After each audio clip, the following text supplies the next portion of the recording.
भारत का इतिहास अपने वैभव और विविधता के साथ अनगिनत राजाओं के उत्थान और पतन का साक्षी रहा है।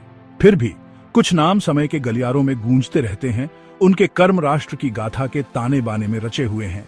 ऐसा ही एक नाम है समुद्रगुप्त, एक ऐसा शासक जिसका शासनकाल भारतीय इतिहास में स्वर्ण युग का प्रतीक है।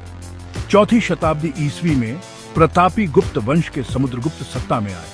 उनका शासनकाल अपेक्षाकृत छोटा होते हुए भी उल्लेखनीय सैन्य विजयों, चतुर प्रशासनिक सुधारों और कला और संस्कृति के उत्कर्ष से भरा रहा। समुद्रगुप्त की कहानी केवल ऐतिहासिक घटनाओं का एक सूखा वर्णन नहीं है। यह महत्वाकांक्षा, रणनीति और एक ऐसे दृष्टिकोण की गाथा है जो युद्ध के मैदान से कहीं आगे तक फैली हुई थी। उन्हें एक राज्य विरासत में मिला था, लेकिन उन्होंने एक ऐसा साम्राज्य छोड़ा जो हिमालय से विंध्य तक, बंगाल की खाड़ी से अरब सागर तक फैला हुआ था। यह विस्तार केवल सैन्य शक्ति का प्रदर्शन नहीं था, यह एक चतुर शासक की सोची समझी रणनीति थी जो रणनीतिक गठबंधनों और निर्णायक कार्रवाई के महत्व को समझता था। युद्ध के मैदान से परे समुद्रगुप्त एक कुशल प्रशासक साबित हुए। वे समझते थे कि एक साम्राज्य की असली ताकत न केवल उसकी सैन्य शक्ति में है, बल्कि उसकी प्रजा की समृद्धि और संतोष में भी है। उन्होंने ऐसी नीतियां लागू की जिनसे व्यापार और वाणिज्य को बढ़ावा मिला, कलाओं को प्रोत्साहन मिला और न्याय का निष्पक्ष प्रशासन सुनिश्चित हुआ। उनके शासनकाल में गुप्त साम्राज्य शिक्षा, कला और संस्कृति के केंद्र के रूप में विकसित हुआ। यह निबंध समुद्रगुप्त के जीवन और समय में उनके प्रारंभिक जीवन, उनकी सैन्य विजयों और उनकी प्रशासनिक उपलब्धियों की पड़ताल करता है। यह उस व्यक्ति पर प्रकाश डालने का प्रयास करता है जो एक महान शासक के रूप में जाना जाता है, जिसे भारत का नेपोलियन कहा जाता है। उनकी कहानी दूरदृष्टि, नेतृत्व और अपनी प्रजा की बेहतरी के प्रति प्रतिबद्धता की शक्ति का प्रमाण है। समुद्रगुप्त की कहानी युद्ध के मैदान से नहीं, बल्कि गुप्त वंश के वैभवशाली दरबार से शुरू होती है। एक ऐसे वंश में जन्मे जिसका पहले से ही उत्तरी भारत के एक बड़े हिस्से पर शासन था।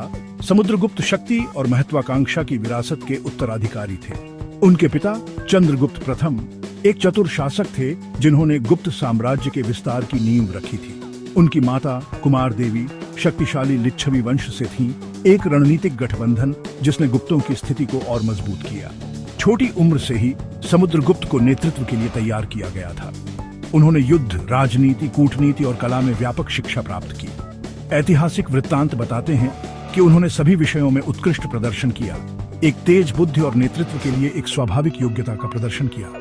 उनकी शिक्षा केवल सैद्धांतिक नहीं थी, वे अपने पिता के साथ सैन्य अभियानों पर जाते थे, युद्ध की जटिलताओं और शासन की पेचीदगियों को प्रत्यक्ष रूप से देखते थे। अपनी औपचारिक शिक्षा के अलावा समुद्रगुप्त में निहित गुण थे जो उन्हें अलग करते थे। वे अपने साहस, दृढ़ संकल्प और करिश्मे के लिए जाने जाते थे। वे एक कुशल योद्धा भी थे, विभिन्न प्रकार के युद्ध में निपुण, एक ऐसा तथ्य जो आने वाले वर्षों में उनके काम आएगा। उनका पालन पोषण, कठोर प्रशिक्षण और अंतर्निहित क्षमता का मिश्रण उन्हें एक दुर्जय नेता के रूप में ढाला जो अपने पूर्वजों का पदभार संभालने और गुप्त साम्राज्य को और भी ऊंचाइयों तक ले जाने के लिए तैयार था। समुद्रगुप्त, जिन्हें अक्सर भारत का नेपोलियन कहा जाता है, ने कई सैन्य अभियान शुरू किए। उनकी विजय उत्तर में हिमालय से लेकर भारत के दक्षिणी क्षेत्रों तक फैली हुई थी। हर जीत के साथ उनका साम्राज्य बढ़ता गया, उनकी अद्वितीय सैन्य रणनीति और कौशल का प्रदर्शन करता गया। उनके अभियान केवल क्षेत्र का विस्तार करने के बारे में नहीं थे, बल्कि सत्ता को मजबूत करने और पूरे उपमहाद्वीप में गुप्त प्रभाव फैलाने के बारे में भी थे। अपनी सैन्य उपलब्धियों के अलावा समुद्रगुप्त एक कुशल प्रशासक भी थे। उन्होंने अपने विशाल साम्राज्य के कुशल प्रबंधन को सुनिश्चित करते हुए शासन की एक केंद्रीकृत प्रणाली स्थापित की। उनके शासनकाल में कला, संस्कृति और अर्थव्यवस्था का विकास हुआ, जिससे गुप्त काल भारतीय इतिहास का स्वर्ण युग बन गया। समुद्रगुप्त की नीतियों ने व्यापार और कृषि को बढ़ावा दिया, जिससे उनके पूरे क्षेत्र में समृद्धि और स्थिरता आई। सदियों बाद भी समुद्रगुप्त की विरासत कायम है। उनके शासनकाल ने भविष्य के शासकों के लिए एक मानक स्थापित किया और भारतीय संस्कृति, राजनीति और समाज में उनका योगदान महत्वपूर्ण बना हुआ है।